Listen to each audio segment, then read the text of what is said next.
Hi everyone, welcome to our channel. Let's learn daily. இந்த வீடியோவில் என்ன பார்க்க போகிறோம் அப்படின்னா, இந்த மாதிரி ஜெல்லி ஃபிஷ் எப்படி பண்ணுறதுன்னு தான் பார்க்க போகிறோம். இது ஆல்ரெடி நம்ம அக்டோபஸ் செஞ்சுருக்கோம்ல, அதே ப்ரொசீஜரில் தான் இதுவும் செஞ்சுருக்கோம். வாங்க எப்படி செய்யலான்னு பார்க்கலாம். அதுக்கு உங்களுக்கு தேவையான கலரில் நீங்கள் த்ரெட் எடுத்துக்கோங்க. எடுத்துகிட்டு எப்பயும் போல் ஒரு மேஜிக் ரிங் போட்டுக்கோங்க. மேஜிக் ரிங் எப்படி போடணுன்னு தெரியாது, இப்போ தான் நீங்கள் பழகுறீங்கன்னா எங்களோட ப்ரீவியஸ் வீடியோஸ் நாங்கள் நிறையா போட்டிருக்கோம், பேசிக் ஸ்டிச்சஸ் எல்லாம். அதெல்லாம் ட்ரை பண்ணி பாருங்கள். மேஜிக் ரிங் போட்டதுக்கப்புறம் சிங்கிள் க்ரோஷே அதில் போடுறோம். 6 சிங்கிள் க்ரோஷே போட்டிருக்கேன். 6 சிங்கிள் க்ரோஷே போட்டதுக்கப்புறம் நம்ம அதை என்ன பண்ணணும் அப்படின்னா, அந்த ஃபஸ்ட்டு அண்ட் லாஸ்ட் இருக்க சிங்கிள் க்ரோஷே ரெண்டையும் ஜாயின் பண்ணணும். ஜாயின் பண்ணுறதுக்கு நான் ஸ்லிப் ரிங் யூஸ் பண்ணி போட்டுக்கிறேன். ஸ்லிப் ஸ்டிச் அது ஏதாவது போட்டுக்கோங்க. அந்த ஸ்லிப் ஸ்டிச் போடும்போது நீங்கள் ஜாயின் பண்ணதுக்கப்புறம் நீங்கள் எல்லாத்தையும் நம்ம என்ன பண்ணணும் அப்படின்னா, ஒரு இன்க்ரீஸ் ஸ்டிச் போட போகிறோம். இப்போ பார்த்தீங்கனாலே தெரிஞ்சிருக்கும். நான் மேஜிக் ரிங் போட்டு முடிச்சிட்டேன். அதை டைட் பண்ணி இழுத்துட்டு ஃபஸ்ட் அண்ட் லாஸ்ட்டு ஸ்டிச்சஸை நீங்கள் ஜாயின் பண்ணிக்கோங்க. ஸ்லிப் ஸ்டிச் யூஸ் பண்ணி ஜாயின் பண்ணதுக்கப்புறம் இன்னும் கொஞ்சம் டைட் பண்ணிங்கன்னா உங்களுக்கு அது மேலே நல்லா க்ளோஸ்டாக இருக்கும். நல்லா காம்பேக்டாக இருந்தால் தான் அழகாக இருக்கும் பார்க்குறதுக்கு. போட்டதுக்கப்புறம் நம்ம என்ன பண்ணணும் அப்படின்னா, எல்லாத்துலேயுமே ஃபஸ்ட்டு ஒரு ரவுண்ட் இன்க்ரீஸ் ஸ்டிச் போடணும். இப்போ 6லேருந்து 12 கவுண்டிங்ஸ்க்கு மாறி இருக்கும். மாறினதுக்கப்புறம் என்ன பண்ணணும், அகெயின் ஒரு இன்க்ரீஸ் ஒரு சிங்கிள் க்ரோஷே, திரும்ப ஒரு இன்க்ரீஸ் ஒரு சிங்கிள் க்ரோஷே. இதே மாதிரி உங்களுக்கு எவ்வளோ ரவுண்ட்ஸ்க்கு வேணுமோ அந்த லென்த் வர வரைக்கும் நீங்கள் போட்டுக்கோங்க. போட்டு முடிச்சதுக்கப்புறம் சப்போஸ் 36 வரைக்கும் எனக்கு கவுண்டிங்ஸ் போதும் அப்படின்னு நீங்கள் நினச்சிங்க அப்படின்னா, அந்த 36 வந்ததுக்கப்புறம் அந்த 36 கண்டினியூஸாக நீங்கள் ஒரு 4 ரவுண்ட்ஸ்க்கு போட்டுக்கோங்க. ஃபேஸ் அந்த ஃப்ரண்ட் பார்ட் வரணும்ல அந்த இது. அப்போ உங்களுக்கு எவ்வளோ லென்த் வேணுமோ அந்த லென்த் போட்டதுக்கப்புறம் அதே ஸ்டிச்சை கண்டினியூ பண்ணணும். எக்ஸாம்பிள் 36னா அந்த 36 ஒரு 5 ரவுண்ட்ஸ்க்கு போடணும். அதே மாதிரி நான் இங்கே போட்டுட்டு காட்டுறேன் பாருங்கள். நான் இங்கே இதே தான் ப்ரொசீஜர் ஃபாலோ பண்ணியிருப்பேன். ஒரு இன்க்ரீஸ் ஒரு சிங்கிள் க்ரோஷே, ஒரு இன்க்ரீஸ் ஒரு சிங்கிள் க்ரோஷே அடுத்தடுத்த ஸ்டிச்சஸில் போடணும். இன்க்ரீஸ் அப்படின்றது ஒரே ஸ்டிச்சில் 2 சிங்கிள் க்ரோஷே போடுறது. ஃபுல்லாக போட்டுட்டு காமிக்கிறேன் பாருங்கள்.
இப்போ பார்த்தீங்கனாலே தெரிஞ்சிருக்கும் எனக்கு தேவைப்படுற லென்த் எனக்கு வந்துருச்சு.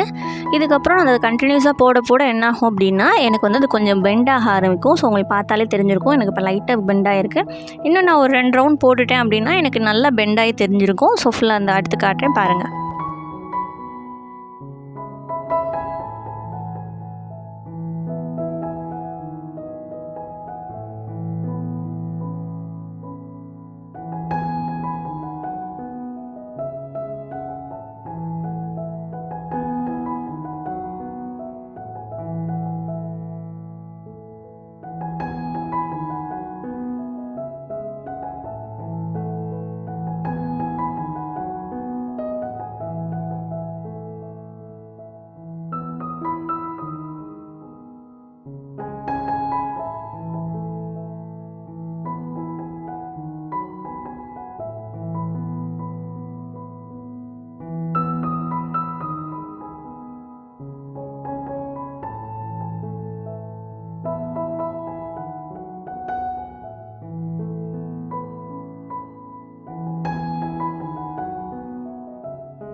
இப்போ பார்த்தீங்கனாலே தெரிஞ்சிருக்கும் எனக்கு இன்னும் பெண்ட் ஆக ஆரம்பிச்சிச்சு. ஸோ இதே மாதிரி நான் அந்த சிங்கிள் குரோஷே போடுறத மட்டும் நான் ரிப்பீட் பண்ண போகிறேன். ஒரு 5 to 6 ரவுண்ட்ஸு உங்களுக்கு எவ்வளோ லென்த் வேணுமோ அது அளவுக்கு போட்டுக்கோங்க.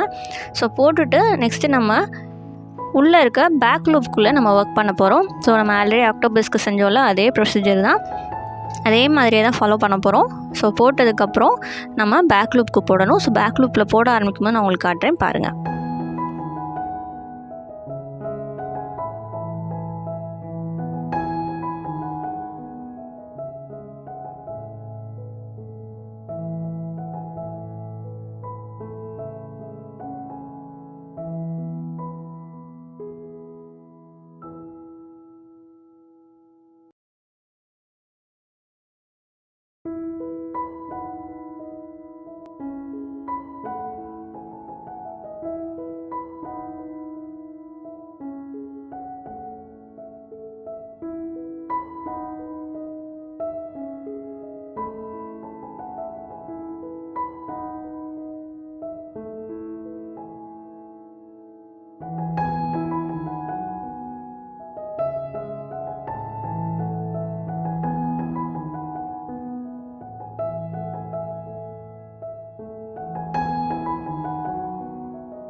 ஸோ அவ்வளோதான். இது வரைக்கும் நான் இன்க்ரீஸ் ஸ்டிச்சஸ் போட்டேன். ஸோ இதுக்கப்புறம் இருக்கிறதுல என்ன பண்ண போகிறேன் அப்படின்னா, என்னோடய பேக் லூப்பில் நான் டிக்ரீஸ் ஸ்டிச்சஸ் போட ஆரம்பிக்க போகிறேன். ஸோ அப்போது போடும்போது என்ன ஆகும்னா, எனக்கு வந்து அது ரொம்ப ஒரு மாதிரி உள்ளே போகிற மாதிரி தெரியாமல் கொஞ்சம் ஸ்டெப் பை ஸ்டெப்பாக எனக்கு கொஞ்சம் பெண்ட் ஆகி தெரியும் என்னுடைய அந்த டிக்ரீஸ் ஸ்டிச்சஸ். ஸோ அந்த டிக்ரீஸ் ஸ்டிச்சஸை காட்டுறேன் பாருங்கள்.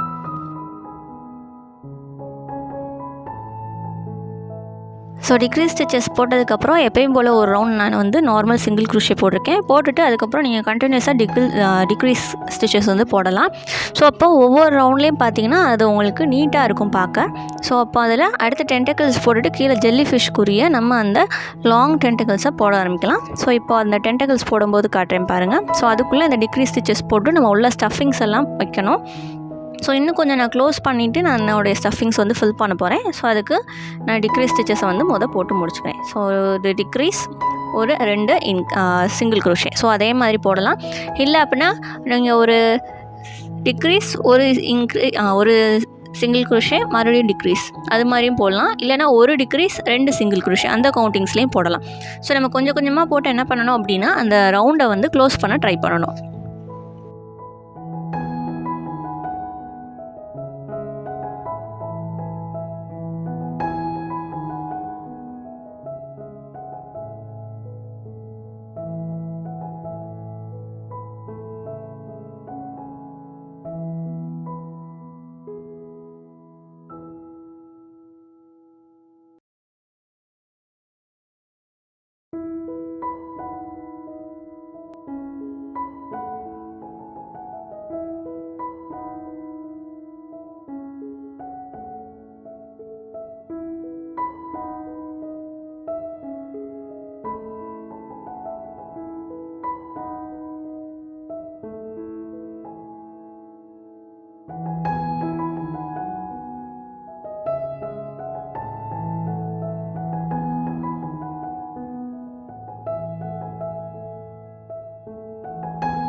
இப்போ பார்த்தீங்கனாலே தெரிஞ்சிருக்கும், ஓரளவு நான் வந்து அதை குறைச்சிட்டேன். ஸோ இப்போ நான் இவ்வளோ லென்த்து கொண்டு வந்ததுக்கப்புறம் என்ன பண்ண போகிறேன் அப்படின்னா, என்னுடைய ஸ்டஃபிங்ஸை உள்ளே ஃபில் பண்ண போகிறேன். நான் ஸ்டஃபிங்ஸ் ஃபில் பண்ணதுக்கப்புறம் அதை மீதி இருக்கிறத நான் இப்போ க்ளோஸ் பண்ண போகிறேன். ஸோ பாருங்கள், ஸ்டஃபிங்ஸ் ஃபில் பண்ணுறேன். ஸோ டாய் ஸ்டஃபிங்ஸ் யூஸ் பண்ணாலும் யூஸ் பண்ணுங்கள், இல்லை பழைய த்ரெட்ஸ் நீங்கள் வச்சுருந்தீங்கனாலும் அதுவும் ஃபில் பண்ணலாம். ஃபில் பண்ணிவிட்டு கடைசியாக நீங்கள் அதை ஈவனாக டிஸ்ட்ரிபியூட் பண்ணிடலாம். இல்லைனா உள்ளே விடும்போதே கரெக்டாக வந்து டிஸ்ட்ரிபியூட் பண்ணிடுங்க. ஸோ நான் இப்போது டிக்ரீஸ் ஸ்டிச்சஸ் போட்டு மீதி இருக்கிறதையும் க்ளோஸ் பண்ண போகிறேன். ஸோ ஃபுல்லாக கம்ப்ளீட்டாக க்ளோஸ் பண்ணிட்டு மேலே உங்களுக்கு க்ளோஸ் பண்ணதுக்கப்புறம் எக்ஸஸாக த்ரெட் இருந்துச்சுன்னா அதையும் நம்ம வந்து கட் பண்ணி எடுத்துகிட்டு நல்லா டைட் பண்ணி விட்டுறலாம். ஸோ இப்போ போட்டுட்டு காட்டுறேன் பாருங்கள்.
ஸோ அவ்வளோதான். நான் இப்போ போட்டு முடிச்சுட்டு நல்லா ஈவனாக ஸ்ப்ரெட் பண்ணிட்டேன். ஸ்ப்ரெட் பண்ணதுக்கப்புறம் எக்ஸஸாக இருக்கிறத உள்ளே கூடி இழுத்து விட்டுட்டேன். கட் பண்ணி விடனாலும் கட் பண்ணி விட்டுருங்க, இல்லை உள்ளே ஜாயின் பண்ணி இழுத்து விடனாலும் இழுத்து விட்டுறலாம். ஸோ இதுக்கப்புறம் நம்ம அதில் டென்டக்கல்ஸ் போட ஸ்டார்ட் பண்ண போகிறோம். வாங்க அடுத்து ஜாயின் பண்ணி போட ஆரம்பிப்போம். ஸோ இப்போ இந்த ரவுண்ட்ஸில் தான் நம்ம போட ஆரம்பிக்க போகிறோம். ஸோ மேலே லாஸ்ட்டாக போடும்போது அந்த பேக் லூப்பில் போட்டோம்ல அந்த ரவுண்ட்ஸ் தான் அது.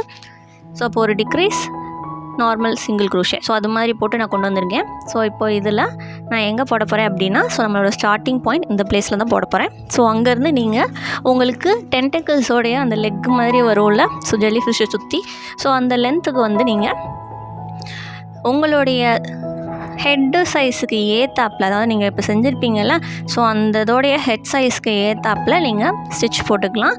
So double crochet or half double crochet இல்லைனா ட்ரிபிள் க்ரோஷே. நான் ஃபஸ்ட்டு ஒரு இது போட்டு பார்த்துருப்பேன். ஸோ எந்த இது போட்டு பார்த்தேன் அப்படின்னா டபுள் க்ரோஷே தான் போட்டு பார்த்தேன். ஸோ எனக்கு அது ரொம்ப குட்டியாக இருந்த மாதிரி இருந்தது. ஸோ ட்ரிபிள் க்ரோஷே யூஸ் பண்ணி நெக்ஸ்ட்டு போட்டிருப்பேன். ஸோ என்ன பண்ண போகிறோன்னா, நார்மலாக எப்பயும் போல் செயின் ஸ்டிச்சஸ் போட்டுக்கோங்க. ஸோ டபுள் க்ரோஷேனா 2, ட்ரிபிள் க்ரோஷேனா 3. ஸோ இல்லைனா அது கூட கவுண்டிங்ஸ் போனால் ஒன்று போட்டுக்கோங்க. போட்டுட்டு நீங்கள் எப்பயும் போல் உள்ளே கூட யான் ஓவர் பண்ணி உள்ளே இழுத்து நீங்கள் க்ளோஸ் பண்ணிடலாம். ஸோ இதில் ஒவ்வொரு ஸ்டிச்லேயும் 3 போட்டிருக்கேன். ஸோ போட்டுட்டு ஒரு ரவுண்டு ஃபுல்லாக நான் கம்ப்ளீட் பண்ணணும். கம்ப்ளீட் பண்ணிங்கன்னா அந்த சைடில் வர அந்த பாடிக்குரியது கிடச்சிரும். ஸோ ஜெல்லி ஃபிஷ்க்கு சைடில் பார்த்திங்கன்னா கொஞ்சம் வளைவாக இருக்கும்ல, ஸோ அந்த இது கிடச்சிரும். அது போக கீழே டென்டக்கிள்ஸ் நீளமாக வரும், அதை அடுத்து நம்ம போடணும். ஸோ அதை போடுறதுக்காக தான் அந்த பேக் லூப்பில் நம்ம ஃபில் பண்ணோம். இல்லைனா பேக் லூப்பில் போடாமல் நார்மலாகவே நம்ம போட்டுக்கலாம். ஸோ பேக் லூப்பில் போடும்போது அந்த ஸ்டிச்சஸ் இன்னும் கொஞ்சம் நல்லா எடுப்பாக தெரியும், அதுக்காக தான் இப்படி போடுறோம். ஸோ நான் இப்போ ஃபுல்லாக போட்டுட்டு காட்டுறேன் பாருங்கள்.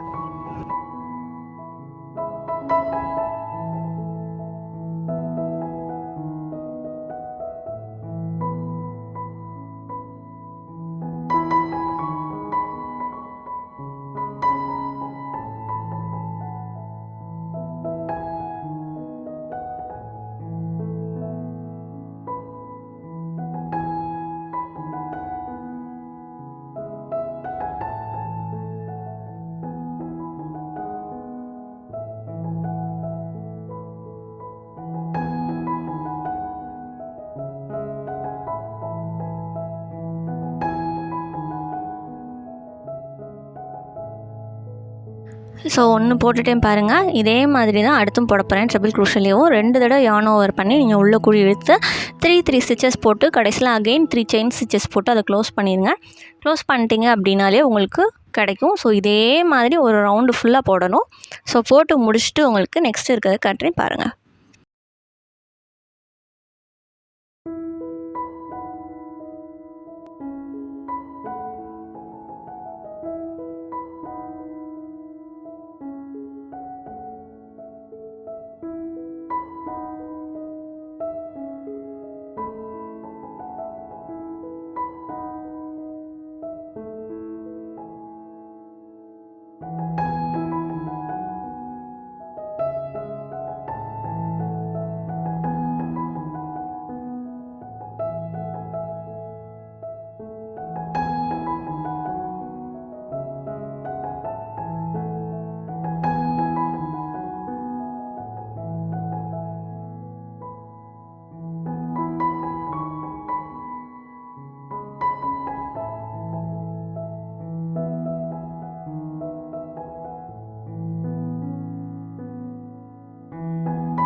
ஸோ இது கொஞ்சம் கஷ்டமாக இருக்க மாதிரி இருக்கும். பட் போட்டுக்கிட்டே இருந்தீங்கன்னா ஒரு 2 இது போட்டதுக்கப்புறம் உங்களுக்கு ஈஸியாக தான் இருக்கும். ஸோ நான் லாஸ்ட் இது வரைக்கும் போட்டு முடிக்க போகிறேன். ஸோ போட்டு முடிச்சதுக்கப்புறம் ஃபஸ்ட்டு போட்டதோடு நீங்கள் அதை ஜாயின் பண்ணிடுங்க. ஸோ ஜாயின் பண்ணிட்டீங்க அப்படின்னாலே அது உங்களுக்கு முடிஞ்சிருச்சு. ஸோ அப்போ நம்மளுடைய பாடி ஓரளவு முடிச்சிட்டோம். கீழே உள்ள டென்டக்கிள்ஸ் மட்டும், அந்த லாங் டென்டக்கிள்ஸ் மட்டும் இன்னும் போட வேண்டியிருக்கு. ஸோ அதை போடுறப்ப காட்டுறேன் பாருங்கள்.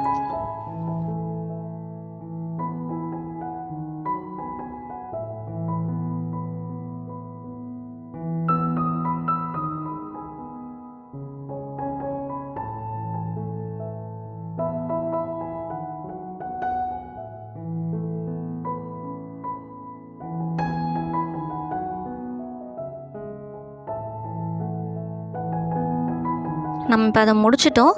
ஸோ முடிச்சதுக்கப்புறம் என்ன பண்ணலாம் அப்படின்னா, அதை ஜாயின் பண்ணிடுங்க. ஜாயின் பண்ணிட்டு எக்ஸஸாக இருக்க த்ரெட்டை கட் பண்ணி விட்ருங்க. ஸோ அவ்வளோதான். கீழே உள்ளதை நல்லா இழுத்து விட்ருங்க. இழுத்து விட்டதுக்கப்புறம் நம்ம அதில் வந்து கண் வைக்கணும்.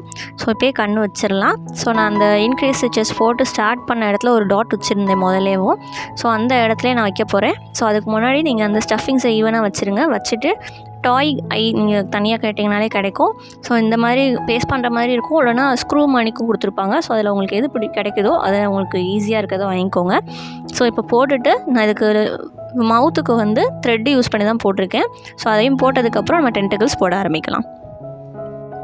ஸோ நம்ம இப்போ டென்டக்கிள் போட ஆரம்பிக்க போகிறோம். ஸோ அந்த ஃபஸ்ட்டு அவுட்டர் லூப்பில் வந்து நம்ம ஆல்ரெடி ஷார்ட் டென்டக்கிள்ஸ் போட்டோம். ஸோ இப்போ லாங் டென்டக்கிள்ஸ் வந்து போட போகிறோம். ஸோ அதுக்கு இன்னொரு த்ரெட்டை நீங்கள் ஜாயின் பண்ணிக்கோங்க. ஸோ கொஞ்சம் அந்த ஸ்டிச்சஸ் குட்டியாக இருக்கிறனால கொஞ்சம் கஷ்டமாக இருக்கும். ஜாயின் பண்ணிட்டு அதில் ஒரு ஸ்டிச் போட்டுக்கோங்க. போட்டுட்டு எக்ஸஸாக இருக்க த்ரெட்டை வச்சு எங்கேயாவது நாட் போட முடிஞ்சால் போட்டுக்கோங்க. ஸோ நான் அந்த ஸ்டார்டிங் போட்ட இடத்துலேயே போட்டதுனால அதுக்குரிய செயின் ஸ்டிச் அங்கே அந்த எக்ஸஸ் த்ரெட் இருந்தது அதோடு சேர்த்து நாட் போட்டு உள்ளே இழுத்து விட்டுட்டேன். இப்போ என்ன பண்ணணுன்னா, உங்களுடைய டென்டக்கிள்ஸ் எவ்வளோ லென்த் வேணுமோ அந்த லென்த்துக்கு ஏற்றாப்புல செயின் ஸ்டிச் போடணும். நான் வந்து 16 செயின் ஸ்டிச்சஸ் போட்டேன். ஸோ நீங்கள் உங்களுடைய சைஸுக்கு ஏற்றாப்புல, உங்களுடைய டாயோட சைஸுக்கு ஏற்றாப்போ உங்களுக்கு எவ்வளோ லென்த்து வேணுமோ அவ்வளோ லென்த்துக்கு டென்டக்கிள்ஸ் போட்டுக்கோங்க. நான் வந்து 16 செயின் ஸ்டிச்சஸ் போட்டு முடிச்சதுக்கப்புறம் என்ன பண்ணேன்னா, ஃபஸ்ட்டு இருக்கிற அந்த ஒரு ஸ்டிச்சை மட்டும் லீவ் பண்ணிட்டு அடுத்து இருக்கிற எல்லாத்துலேயுமேவும் ஸ்லிப் நாட் வந்து போட்டேன். ஸோ அப்படி ஸ்லிப் ஸ்டிச் போடுறதுனால உங்களோட டென்டக்கிள்ஸ் கொஞ்சம் வந்து குண்டாக தெரியும். ஸோ ஃபஸ்ட்டு ஒரு இது கொஞ்சம் கஷ்டமாக இருக்கும். அடுத்து நீங்கள் போட்டுக்கிட்டே இருந்தீங்க அப்படின்னா அது ஈஸியாக வந்துடும். ஸோ இப்போ என்ன பண்ணணும், உங்களுடைய லென்த்துக்கு ஏற்றாப்புல செயின் ஸ்டிச்சஸ் போட்டு ஃபஸ்ட்டு இருக்க ஸ்டிச்சை மட்டும் விட்டுருங்க. விட்டுட்டு மீதி இருக்க ரிமைனிங் எல்லா ஸ்டிச்சஸ்லேயுமேவும் ஒரு ஸ்லிப் ஸ்டிச் வந்து போடணும். போட்டு முடிச்சுட்டு காட்டுறேன் பாருங்கள். ஸோ ஃபஸ்ட்டு இதை மட்டும் நான் இப்போ ஸ்லிப் ஸ்டிச் வந்து போட்டுட்ருக்கேன் எல்லாத்துலேயுமேவும். ஸோ அப்போது அந்த நார்மல் ஸ்டிச்சுக்கும் செயின் ஸ்டிச்சுக்கும் இது கொஞ்சம் குண்டாக வித்தியாசமாக தெரியும். ஸோ இன்னும் கொஞ்சம் நல்லா சுருண்டும் அழகாகவும் இருக்கும் பார்க்குறதுக்கு. போட்டுட்டு காட்டுறேன் பாருங்கள்.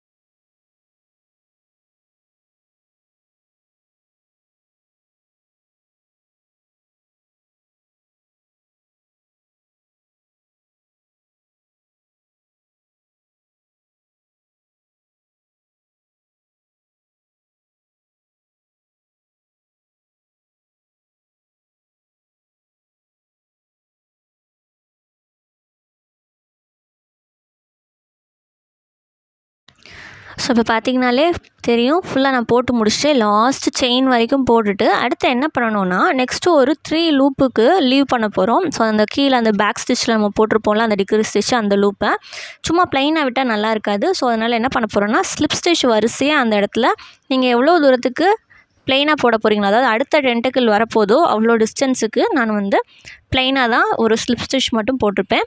ஸோ ஃபஸ்ட்டு ஒரு ஹாஃப் ரவுண்டு வரைக்கும் 4 ஸ்டிச்சஸ் லீவ் பண்ணேன்.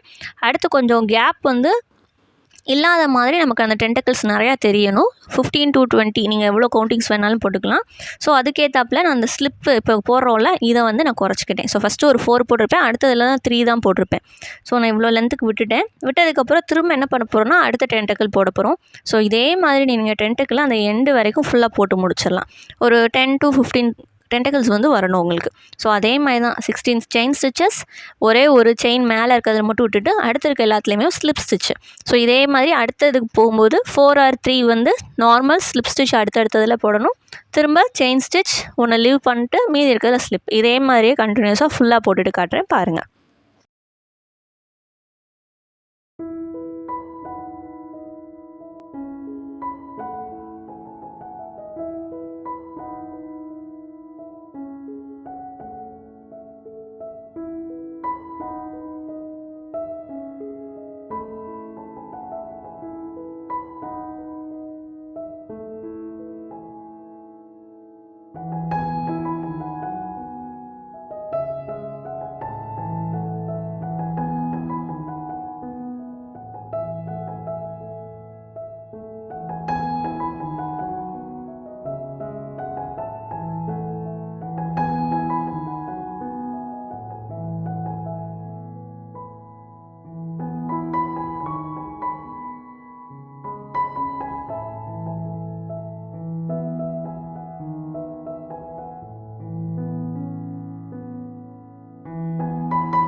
ஸோ அவ்வளோதான், பார்த்தீங்கனாலே தெரிஞ்சிருக்கும். நான் ஃபுல்லாக போட்டு முடிச்சிட்டேன்.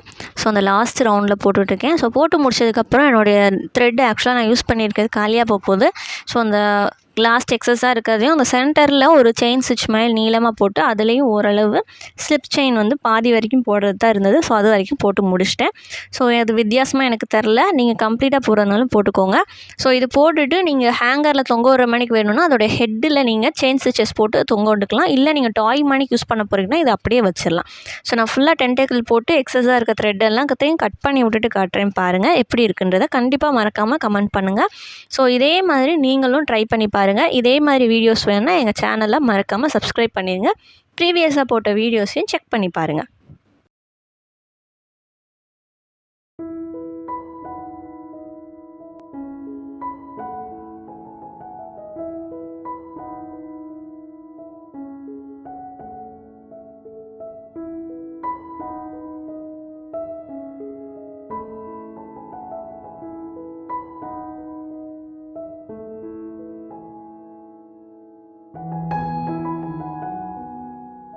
ஸோ அவ்வளோதான், போட்டு முடிச்சாச்சு. கீழே உள்ள அந்த டென்டக்கிள்ஸை நல்லா இழுத்து விட்டுக்கோங்க, கொஞ்சம் சுருண்டு இருக்கும்.